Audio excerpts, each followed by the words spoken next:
I'm Madison Mary and welcome back to my channel. If this is your first time here, please don't hesitate to click that subscribe button down below. And without further ado, let's get into my June Pride vlog. Happy June 1st and happy beginning of Pride Month. Two of these books are actually coming out on June 1st, which is like today. There's been a lot of really awesome YA queer books that have come out this year in 2021, so I wanted to read a couple of them in this vlog to showcase you guys these amazing new books that have just come out. So those four books are going to be Hani Ishu's Guide to Fake Dating by Adiba Jaigirdar. This just came out on May 25th, and it is a female-female fake dating romance between these two Bengali teens who are living in Ireland. And the other one I'm going to be reading is Jay's Gay Agenda by Jason June. This is one of my most anticipated reads of this year, so like my fingers crossed for it being a 5-star read because I'm really excited for this one. But in this one, following Jay, and he goes to school in rural Washington and he's the only gay kid there, has always been the only gay kid there, never experienced his own romance, and then his family ends up moving to Seattle, Washington, and he gets to go to this new school where everyone's like, there's just a huge queer community, and he gets to finally be part of the queer community for the first time and like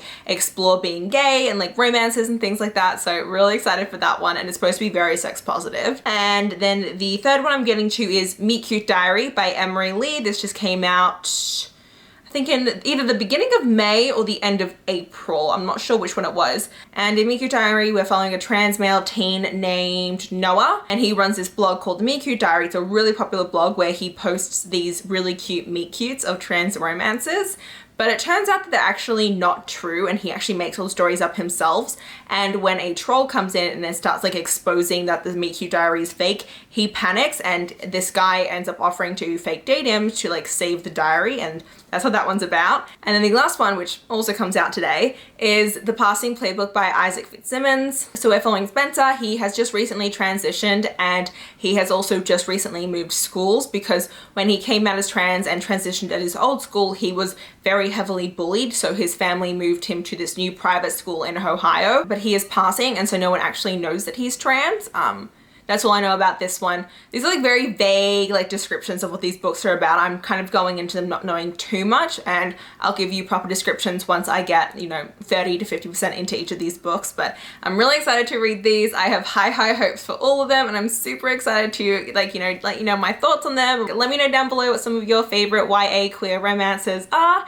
And yeah, that's it, and I'll see you in the next clip. Hey, okay, so I am a third of the way through Hani Ishu's Guide to Fake Dating, and I love it so far. It's going really well. So we are following Hani and Ishu. They are both Bengali and main characters, and they are both queer, and this is a female-female relationship. Hani has these two best friends that are quite toxic and racist towards her. They are constantly judging a lot of the Bengali traditions that Hani has, or if Hani does have to go to like a Bengali event, they're like, well, why can't we come? Like, why is it like so exclusive? And she's like, I don't know how to explain it to these people. And she's constantly like trying to whitewash all of her words and her actions and the things that she says to them so that they can understand it better, and so that she's not like stuck having to, explain things to them. But so she's like a really big people pleaser for everyone around her, and she's just trying her hardest to make everyone happy. And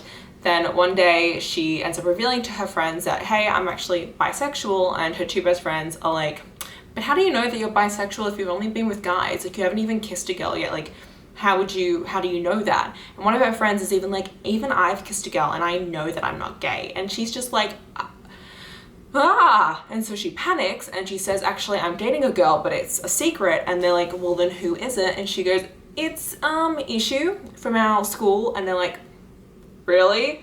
And she's like, oh crap, I can't believe I just did that. And so we have Ishu, and Ishu is like this perfect straight A #1 student at the school. No one is friends with her. No one likes her because she is very cold and closed off and just a little bit mean to everyone. She thinks that everyone else is just pointless, and Ishu is dealing with a lot of her own things at the moment because she has always been competing her entire life with her older sister, who is like this perfect model student. And so she is like, I need to become the head girl because my sister was never head girl, and if I can become head girl, it shows that I'm even better than my sister was. But the only problem is that to become head girl, it's kind of a popularity vote, so unless she has people voting for her, she's not gonna get it. And so when Hani comes up to her and says, hey, like, I said this, like, would you be okay fake dating me? Ishu ends up agreeing because then she can use Hani's popularity to boost her own popularity, and they can help each other out in this situation. And so far it's been quite hilarious between the two of them, because while Hani is like all smiley and bubbly and popular, Ishu is like very cold and closed off, and she cusses like a sailor half the time, which I think is hilarious as all hell. And just like their conversations are full of such dry sarcasm and wit, and it's just been quite priceless. But you're also like starting to see these like slight vulnerabilities come out between the two of them, and I'm like living for like this like shy romance that is like slowly brewing, and it's just amazing. But while Hani is out to her mum, Ishu is not out to her parents, so that's a huge problem going on. But like I said, there's a lot of triggers in this for racism, Islamophobia, biphobia, and lesbophobia. There's a lot of ways that Hani and Ishu are treated as South Asians that is blatantly racist from the people around them, and just the way that they have to police themselves around everyone, and like the fact that Hani has to prove her queerness to her friends. And there's just been a lot of conversations lately about biphobia, like internalized and externalized, and it's just like, just because someone likes two genders and just because they haven't experimented with one or the other doesn't make them not queer.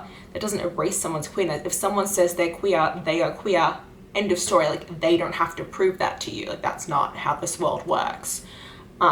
I am loving all the Bengali food that is being mentioned. I grew up in Australia, and it has a large South Asian and just Asian population in general, so I have been exposed to a lot of these foods growing up. So when we see like the biryani and like all the curries, I'm like, I love that stuff, and it just like, oh, so good. It's so good. I'm just like, oh, I get so hungry while reading this. But yeah, okay, that's it for now. Bye-bye. Hey, so I finished Hani and Ishu's Guide to Fake Dating. I really, really loved it. I'm giving it a 4 out of 5 stars. I would highly recommend you pick it up if it sounds interesting to you, and just like in general, I think it's a really important read to pick up just for the commentary on South Asian racism and culture and the disgusting abuse of white privilege that goes on in this book. Honestly, it was awful to read about, and you get so angry reading some of the scenes and just the abuse of power that occurs in this, and just the manipulation and the toxic friendships that happen are just a lot.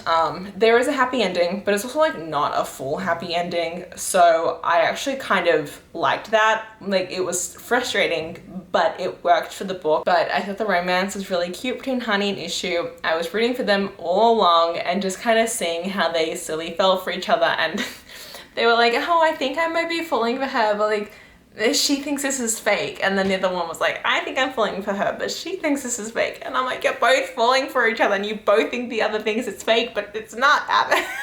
It was so adorable, so adorable. I loved it between the two of them, and just the outcome of them. It was really cute, and all the different conversations that went on. It was a really good read. So I would highly recommend you pick it up if you can. Parental like relationships are actually quite a large focus on this, and just family relationships in general are quite prominent in this book. I feel like it depends. Like, sometimes you read YA books where the parents are like very prominent, and sometimes you read YA books and the parents are just like not there. That is not this case. The parents have a prominent role in this book. Not too prominent that they don't take over anything, but they do have underlying subplots that have to do with this, and I thought they were really well done. I am going to move on to Jay's Gay Agenda next, and I'm so excited for that. It's one of my most anticipated releases of this year. And I know that it's supposed to be super sex positive, which is like one of my #1 things to look for in books, whether it's YA or adult, because I feel like we don't see those conversations occur enough in YA, and it's important because that does happen in our society. Teenagers do, but a lot of the times they're not well informed, or people judge them for it. Slut shaming is a huge thing that I've undergone myself, which is why I think it's so important to see sex positive YA books. and it's something that I'm a huge advocate for. So yes. Okay, so like I'm about to get ready for bed, but I'm 88 pages in to Gay's Jaigirdar. I'm 88 pages into Jay's gay agenda. It's so good. Basically, we're following Jay, and he is the only gay kid in his rural town in Washington state. For all 18 years of his life, has never met another gay kid, and he's a Virgo. He's very much like into creating lists and organizing things, and like he is very well versed in stats and maths. It's like his whole thing. Like he knows the most obscure statistics you could ever think of. And he created his own gay agenda of all the gay things he wants to be able to complete one day, you know, whether it's, you know, kissing a guy, holding hands, losing his virginity, like all those different things. And then his mum gets a promotion and they move to Seattle, Washington, and it's his senior year and he's starting over in a new school, and he's actually very happy about it, even though he's leaving behind his like best friend Lou, who is like going through a lot of like financial issues at the moment. And so he gets this new school, he like finds out there's a queer straight alliance, and he's like, oh, I really like, I need to join it. And he's like, but I don't know, like, how am I supposed to find it? Like, I don't know, like, how to get any information on this, like, club. He's sitting there, and then this, like, flyer, like, whacks him in the face. And he gets the flyer, and he's on the phone to Lou while he's, like, finding the flyer. And it's a flyer for the queer straight alliance, and he goes, I found them. I found the gays. This is hilarious. And then there's like another character called Max who becomes his best friend, like, I know, within like the first 88 pages. But Max is goes by he, him, and she, her pronouns, very gender fluid, and is like, don't worry, I'll be your gay guide. I'll be your libido liberator.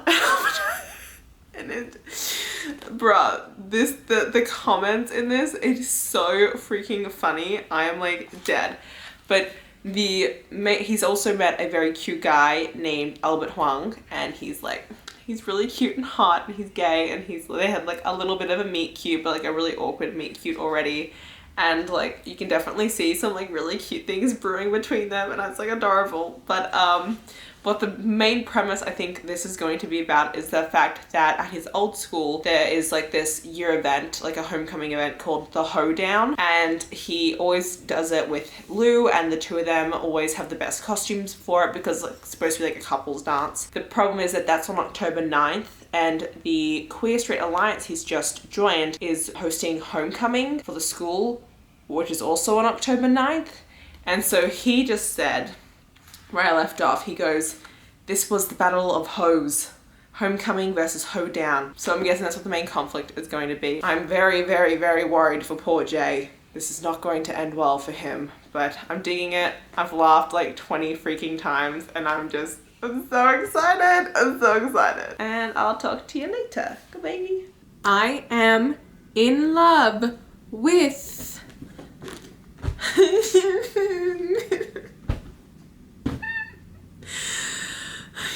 oh my god, I love this book like so much. It's not even funny. It's not even like I'm reading it and I'm either laughing or like I'm squealing at the cuteness. Like it's either hilarious or it's adorable.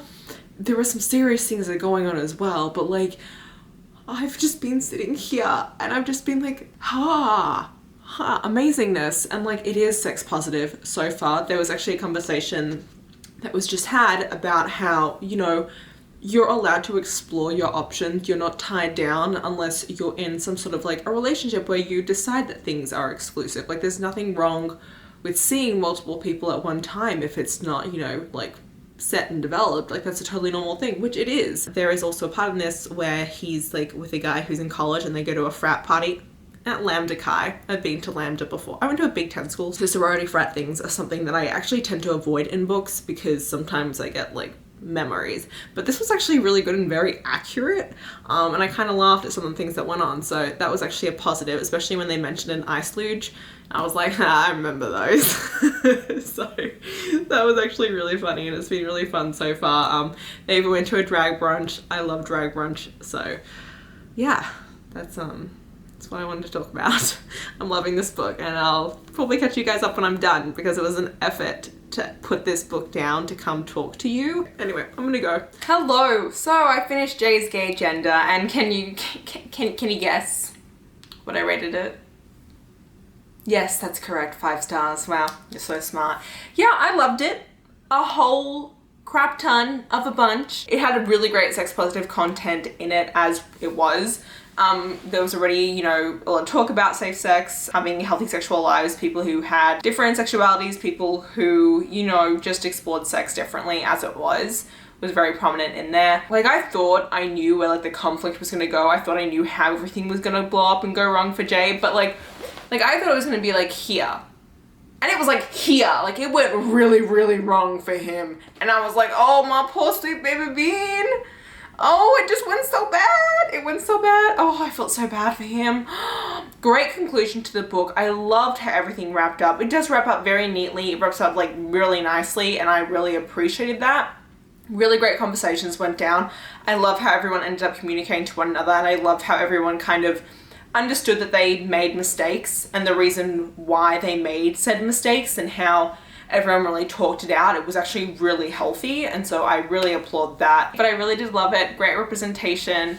And yes, I'm moving on to the Meet Cute Diary next, so super stoked for that. Cannot wait to see how that goes, because that one's fake dating, which is like my favorite trope in the entire world. We went from one fake dating to a non-fake dating to another fake dating. Ha! Oh, I love that. Okay. Anyway, I have a package here from a company called SkyeLuna. They are a candle subscription box, and they reached out to me because they love watching my unboxings, and I mean, I love filming unboxings, so like, of course. Okay, so. Oh wow, I can already. Smells so good. So it's packaged really cute. I'm a huge fan of this. It has like a whole unbox, take a pic, tag and share. So they're called SkyeLuna Co, and they have 2 different sizes of box. They have a Sky box and a Luna box. So their Luna box is $24 plus shipping, and you get 1 candle plus wax melts for that month. And then their Luna box comes with 2 candles and 2 sets of wax melts, and that's $40 plus shipping. And so they have a certain theme going on each month. I believe June, the theme is Pride and Humility.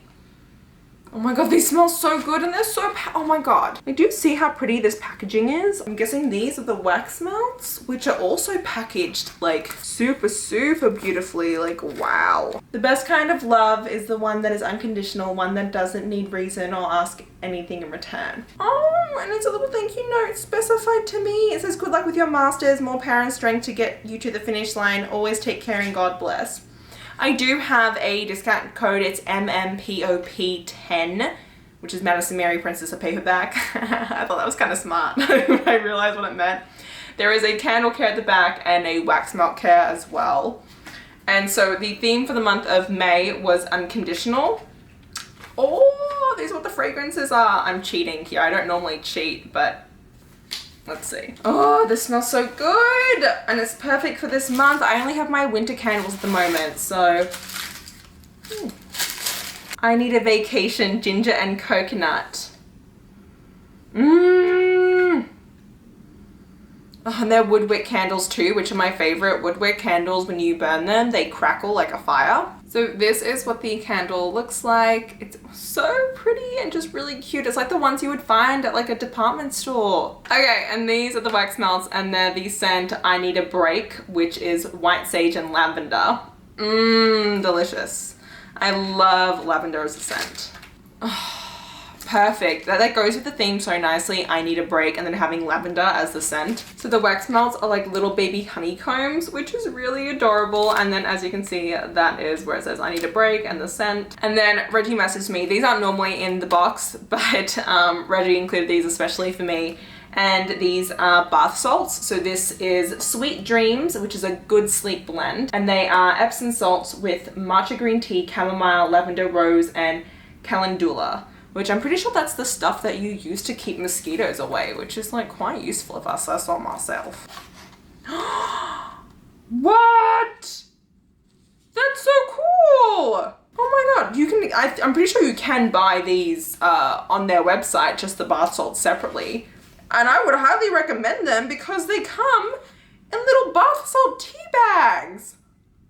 This is what I could smell the whole time. They're so fragrant. I love this. And now I'm hungry.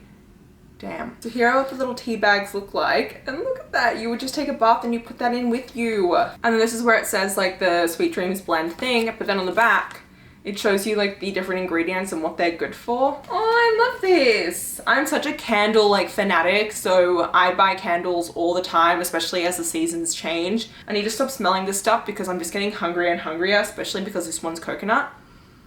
And who doesn't love coconut? Oh, Simone reminds me of the beach and vacation.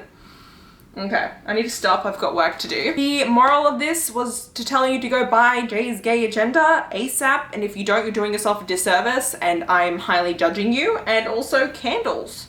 So I'll update you when I've started Meet Cute Diary by Emery Lee. Hey, okay, so I'm currently a third of the way through the Meet Cute Diary by Emery Lee. I am really enjoying it. I can now tell you what this is about. Basically, we are following Noah, who is a trans male and just recently came out as trans. His parents are moving from Florida to California, and so during the summer, he has been sent to stay with his older brother in Colorado, and he has been tasked with, you know, getting a job for the summer and just, you know, like doing things. And Noah has been running this blog on Tumblr for a couple of years now, and it's called the Meet Cute Diary, and it's where trans teens post their meet cute stories to kind of give hope to everyone. The only problem is that like all the meet cutes are fake. Noah makes them all up himself. He's a hopeless romantic and he is just a very imaginative and creative person. But recently there is this troll who has popped up who is setting about to debunk all the stories on the Meet Cute Diary, and it's really like driving down his followers and like he's losing a lot of them, and he's panicking about this. And then one day he goes to do a interview at a bookstore for a job. There's a really cute guy who works there named Drew, and Drew ends up figuring out that Noah is the writer of the Meet Cute Diary and ends up offering to fake date him so that Noah can post it to his blog and be like, oh, all these stories are true. Like, in fact, one of them was my own meet cute and here's me and my boyfriend. So that's what this is about so far. Noah has also just started working at the same summer camp that his older brother works at, and he is now working under this other guy whose name is Devin, but he doesn't like Devin at all because Devin puked on him, which is a content warning. There is vomiting in this book. There was also vomiting in Jay's Gay Agenda. I don't know why both these books have a scene where someone vomits, and it's very descriptive, which I'm not the biggest fan of, but you know, that's fine. And I'm liking it, but I'm not exactly vibing with the writing style. It's not something that I don't know if there's something that's not clicking with me with the way that this is written. So that's definitely like taking this book down a notch. And I also really hope that the romance isn't actually between Noah and Drew, because I don't trust Drew. Oh, I don't like this romance that's going on. And like I said, Noah's like this huge hopeless romantic. So I'm just like, oh, this is not going to end well for this poor child. And also Noah is 16 and Drew is 18 and he just graduated high school, which is like, that's a fine age difference. Like I've been in a relationship with like that before, but the older I get, the more I'm like, don't like this. And also there is just, I don't know, I don't like their romance. I'm really hoping it ends up being a romance between Noah and Devin, because he just hates Devin so far, and I feel like Devin could end up being like an actual pure romance that goes on between the two of them. But I don't know. There's just something about this that I'm just not clicking with, which is really sad because I was so excited for this, but it's kind of mediocre so far. But before I go and keep reading this so I can update you, I do want to mention that I did say in a previous clip that in Hani Ishu's Guide to Fake Dating, Hani and Ishu were Bengali and that Ishu was also Indian. I was a bit wrong in that, in the fact that Hani is Bangladeshi Bengali, and that's a huge part of the reason why they're like, yes, we're both Bengali, but we're both different and our cultures are different, what we practice is different, which I did mention before, but I didn't, you know, say the whole defining reasons as to exactly what their ethnicity was. So just letting you know that. And yes. Hey, okay, so I'm filming today, but I wanted to come on quickly to let you know that I did finish Meet Cute Diary last night. I'm giving it a 3 out of 5 stars, but I do want to say that like I'm gonna rate it on Goodreads a 4 out of 5, or like I'm not gonna rate it at all, just because it does have really, really amazing representation in it, and I think it's a really important book. But there were a lot of issues that I had with it that were completely like unrelated to, you know, representation and things. Because, you know, I am a white cis female. So one thing I want to say that I didn't mention before, because I didn't know this yet, is the fact that Devon, the other love interest that I mentioned, that I was like, I hope that this is like who the love interest ends up being. It is Devon. Devon changes pronouns a few times in this book, and Devon also, you know, has a lot of different conversations with Noah about gender identity and transitioning and things like that. I don't want to give too much away, but they do go by neo-pronouns at one point, and they end up also by the end of the book going by EM pronouns. I do know that in the previous clip I did refer to M as him, because at that point that was the pronouns M was using, so that's that. Which is one of the reasons why I really wanted to rate this book high, was because we don't see in a lot of YA books, especially YA, LGBTQ, IAP+ books, characters who are exploring their gender identity like this. And, you know, I've never actually read a book where we have a character who uses Z, them, or EM pronouns. So like, that was really awesome, and just the way that it was so seamlessly built into the book, I really thought that was amazing. And another thing that I really liked about this was the fact that I feel like in a lot of the trans romances that I do read, a big part of them is the fact that the trans character is facing a lot of ridicule and transphobia throughout the book, and that ends up being like a huge focus and a huge conflict in the novel, is the character being trans, whereas that isn't the case for this one. There is some transphobia that goes on in this book, but that's not the main conflict in it, which was really nice and refreshing. Like, this is just a trans love story. That's what this book is at its core, and I love that. The problem is that, like I said, for like 70-80% of this book, you are following a romance between Noah and Drew, and I hated that romance. It was toxic, and it was manipulative, and it was just not a good romance whatsoever, and it was extremely insta-lovey. I didn't like it. And so it's only like the last 20% that you get a romance, even like bubbling between Devon and Noah. So like, I loved their romance, but I didn't love the main romance for this entire damn book. And Noah is just not the most likable character. He's very selfish, and he doesn't really take into account a lot of things going on for his friends and how his actions are affecting other people. And so he was just an unlikable character. And when you have an unlikable character like this, where they don't really redeem themselves as much by the end, there's not much you can do. So that's why it's a 3 out of 5 stars. I will say also, huge trigger warning in this for suicidal ideation and suicide attempts. Like, there's conversations about this in this, especially when it comes to, you know, coming out and being bullied and then, you know, suicide, which is not mentioned anywhere. So I just want to put that out there, that if that is something that is a topic for you, do know that's in this book. But yeah, that's that. I'm actually going to be picking up the Passing Playbook now, which is another trans romance. I don't actually remember what this one's about. I got a e-arc of it from Penguin. That's this update for now, so yeah. Okay, so I am currently 40% into the Passing Playbook by Isaac Fitzsimons. I really love it. It's really adorable. So it is more on the younger side of YA, and I think it would be really great for younger teens, especially like ones just entering high school or even younger than that, because our main character, and like actually all the characters, are in their sophomore year of high school. So we are following Spencer, and he is 14 years old, but he started transitioning when he was like 12, 13. I really loved how amazing his mum was, and like the initiative that she took to like go to these meetings to learn more about transitioning and things like that. And she was just like, she's such an amazing person. But when Spencer did come out, his school, the people at his school were not very open to it, and he ended up getting really badly bullied to such an extent that his life was actually threatened. and the school actually had to go into lockdown because of that. And so his family has just moved him to a private school in Ohio. That's where this is set. And so he's just got to this new private school and he is passing. And he used to play soccer a lot at his old school before he transitioned. And now that he's at this new school, he has this opportunity to play for the soccer team. But his parents don't want to let him do that because they're worried that if like his teammates find out that he's a trans male, that he'll be bullied all over again and then everything will be for naught.